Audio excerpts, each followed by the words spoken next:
काफी पुरानी बात है दोस्तों। एक राज्य में भिखारी ब्राह्मण रहता था। उसे रहने के लिए गांव के बाहर छोटी सी झोपड़ी नुमा झोपड़ी में रहता था। वो उस गांव में कुछ घरों में भीख मांगकर अपनी उपजीविका चलाता था। उसी राज्य का राजा महाराज अपने सेना के साथ में शिकार करने के वास्ते उनके गांव से निकलता था। तब उस महाराज को देखकर भिखारी ब्राह्मण अपने मन में बड़ा विचित्र सोचता था। उन्हें देखकर उसकी आंखें चमक उठती थी और मन ही मन वो भिखारी सोचता, एक ना एक दिन मैं इस राज्य का राजा बनूंगा। ये उसकी ऐसी सोच थी। उसका राज्य का राजा महाराज इस शूद्र समाज से बिलोंग करता था। वो सोचता था एक शूद्र इस राज्य का राजा है। उसे वो हजम नहीं हो रही थी। वो मन ही मन सोचता था, एक न एक दिन मैं इस राज्य का राजा बनूंगा, और वो मौके की तलाश में रहता था। जब भी उस गांव से, उस क्षेत्र से राजा गुजरता तो चुपके से वो भिखारी ब्राह्मण उस राजा को बड़े बारकाई से निहारता था।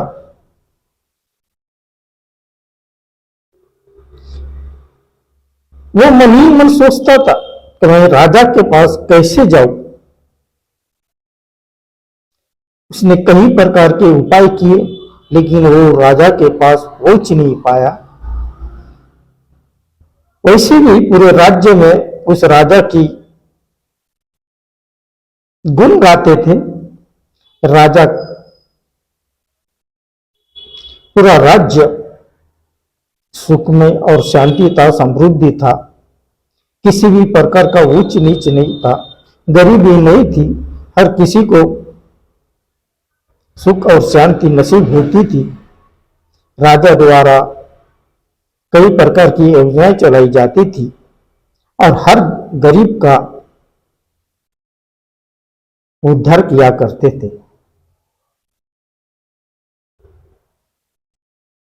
समय बीतते गया। पंडित, भिखारी पंडित अपने मन में यही सोचता रहा, मैं कैसा राजा के पास जाऊं, कैसा लाइफ में आऊं। एक दिन चमत्कार हो गया। जब भिखारी पंडित जंगल की ओर जा रहा था तो रास्ते में ही उस राज्य का राजा जख्मी अवस्था में उन्हें दिखाई दिया। वो समय न गवाते हुए भिखारी पंडित राजा के पास गए, उनको पानी पिलाया और बोले, महाराज में थोड़ी दूर में मेरा गांव है और वह मेरी झोपड़ी नुमा है। अगर आप मेरे साथ चलोगे तो मैं आपकी मरहम पट्टी कर दूंगा इस घावों की। राजा बहुत ज्यादा घायल अवस्था में थे। उनने हाँ मिला दी और वो भिखारी पंडित उस राजा को अपने झोपड़ी में ले आए। उनके साथ में जो सेना थी वो चितर बितर हो गई थी। पता चला था कुछ दुश्मन सैनिकों ने उनके ऊपर हमला बोल दिया था।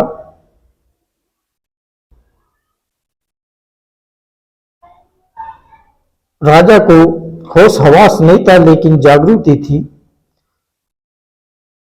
फिर पंडित ने उन्हें पानी पिलाया और कुछ आयुर्वेदिक औषधि पीने के लिए दी और घाव को पोंछकर उसके ऊपर में घाव की जड़ी बूटी का लेप लगाया और कुछ देर पश्चात ही महाराज को नींद आई और वो गहरी नींद में सो गए।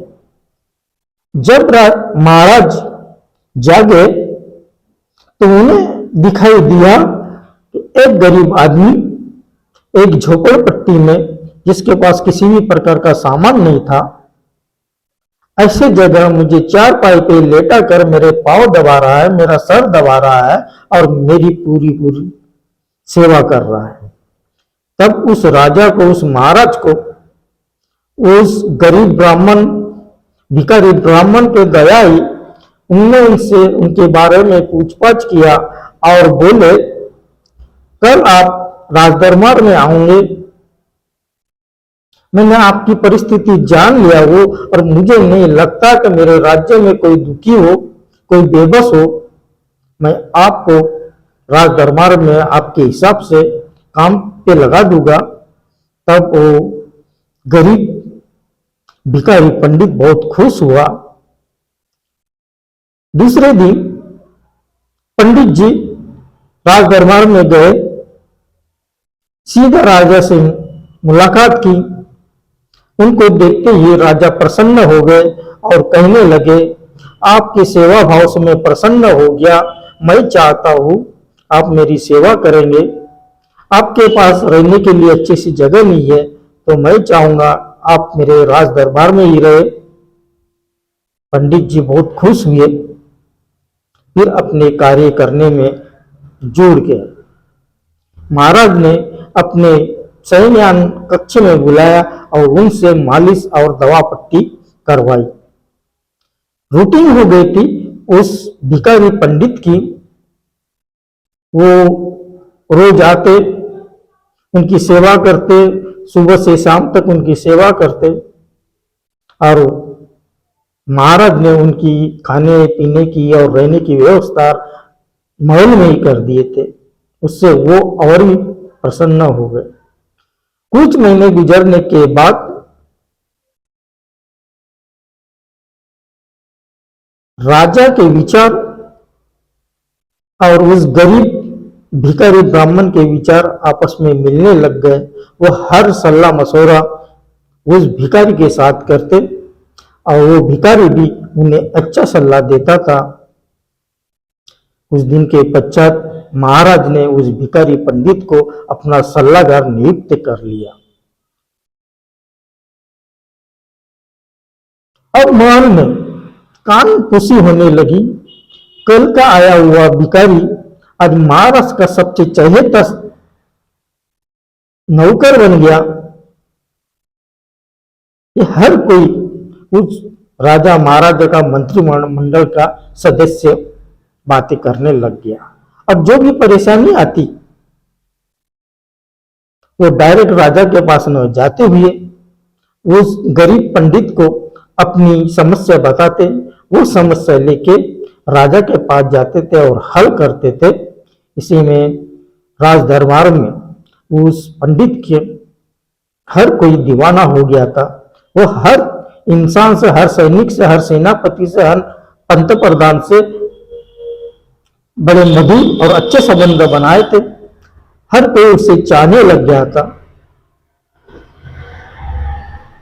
इतना प्रभाव हो गया था कि राजा के मंत्रिमंडल में भी उसकी सलाह ली जाती थी। राजा भी खुश हुआ। तो मैंने जिसे सहारा दिया वो दिखने में तो सुंदर है ही, पर दिमागदार भी है, हर अच्छी और बुरी चीज को समझता है। राजा खुश हुआ। राजा की एक लड़की थी, राजकुमारी। वो दिखने में सुंदर नहीं थी, काली कलूटी थी। उसके लिए स्वयंवर भी राजा ने ठहराया था, लेकिन कोई भी राजकुमार तैयार नहीं हुआ तो उस राजकुमारी से शादी कर सके। ऐसे में राजा बहुत परेशान रहता था। एक दिन महाराज ने भिखारी पंडित से पूछा, तो बेटा कोई भी राजकुमार मेरे लड़की के लिए तैयार नहीं हो रहा है, उसकी शादी कैसे होगी, मुझे बहुत चिंता खा रही है। तब वो गरीब पंडित, भिखारी पंडित ने खुद होके बोला, महाराज मैं आपकी लड़की से शादी करना चाहूंगा, अगर आपको कोई किसी प्रकार की तकलीफ ना हो तो। तब महाराज सोचने में मजबूर हो गया कि एक अपने सल्लागार के साथ राजकुमारी की शादी करूंगा तो ये समाज मुझे क्या बोलेगा। तब महाराज ने सोचा, ऐसा सोचूंगा तो मेरी बेटी की कभी शादी ही नहीं होगी, क्योंकि वो ना सुंदर है।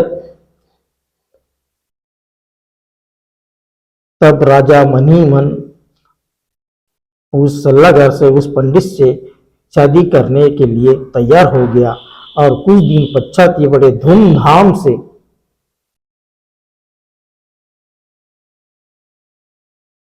महाराज की लड़की और उस भिखारी पंडित की शादी हो गई।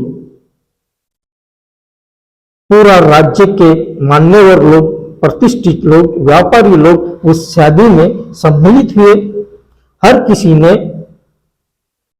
राजा की तारीफ किया और भिखारी पंडित की भी तारीफ किया। ले राजा ने अपने लड़की की शादी बहुत अच्छे पंडित से कर दिया, इसमें कोई दो मत नहीं। अब राज्य में खुशहाली आएगी, हर कोई खुश होगा। वैसे भी ऑलरेडी वहां की जनता काफी खुशहाली में अपना जीवन यापन कर रही थी।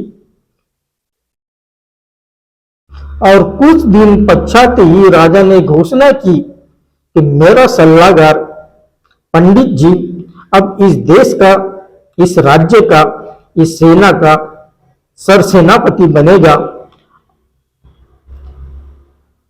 अब वो मेरा दामाद है,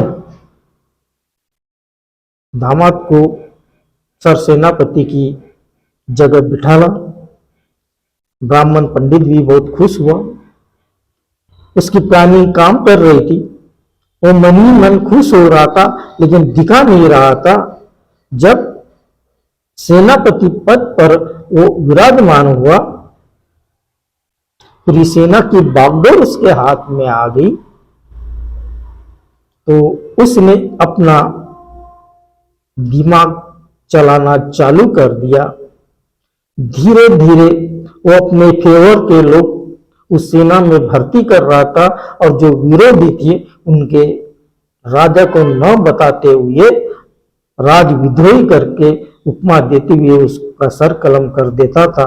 और ये किसी भी प्रकार को राज्य के जनता को मालूम नहीं होती थी, राजा को ये बात मालूम नहीं होती थी।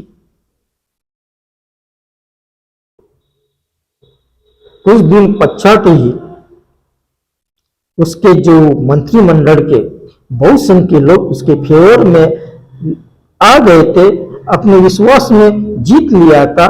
ऐसे लोगों द्वारा एक दिन सेनापति ने घोषणा की, इस राज्य का राजा अय्यासी है, लुटारू है, आम जनता को लूटता है, इसलिए मैं इन्हें गिरफ्तार करने जा रहा हूं। उसके सिपाही सालार ने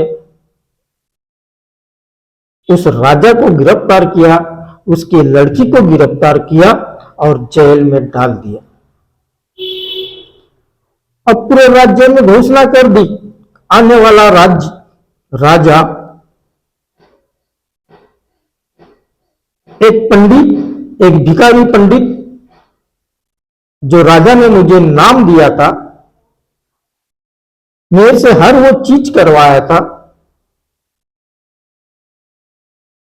ऐसे राजा को तो मैंने कैद कर लिया, लेकिन आने वाले समय में मैं उनकी जगह लूंगा और मैं इस देश की सिंहासन पे बैठूंगा, ऐसी उन्होंने घोषणा की।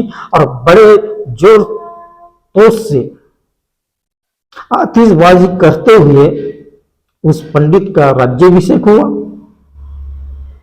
चारों दिशाओं में हाहाकार मच गया कि एक दामाद ने राजा को गिरफ्तार करके खुद स्वयं राजा बन गया। राज्य भर में हाहाकार मच गया, भूचाल आ गया, लोग विद्रोह कर उठे। ऐसे में जितने भी विद्रोही थे, राजा के समर्थक थे, ऐसे सभी को देशद्रोही नाम देते हुए उन्हें भर चौराहे पे सजा देना चालू किया। उससे उस राज्य की जनता घबरा गई और विद्रोह खत्म होते होते खत्म हो गया।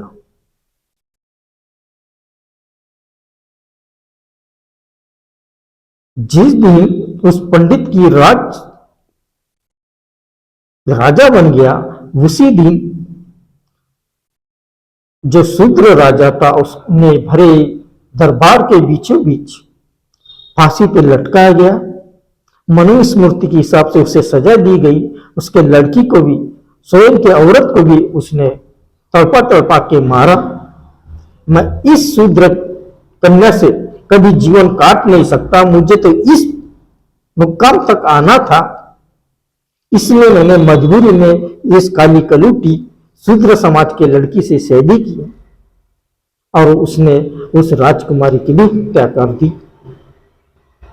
और घोषणा कर दी, जो भी हमारे खिलाफ आवाज उठाएगा उसे इसी तरह सजा दी जाएगी। पूरे राज्य में विरोध ठंडा पड़ चुका था। अब मनुस्मृति के हिसाब से जितने भी शूद्र, अति शूद्र के इसके पहले जो राजा हुए थे, उन सभी की मूर्तियों को उन्होंने खंडित कर दिया और पूरे राज दरबार में अपने दूर दूर के रिश्तेदारों को लाकर मेन पोस्ट पर विराजमान कर दिया।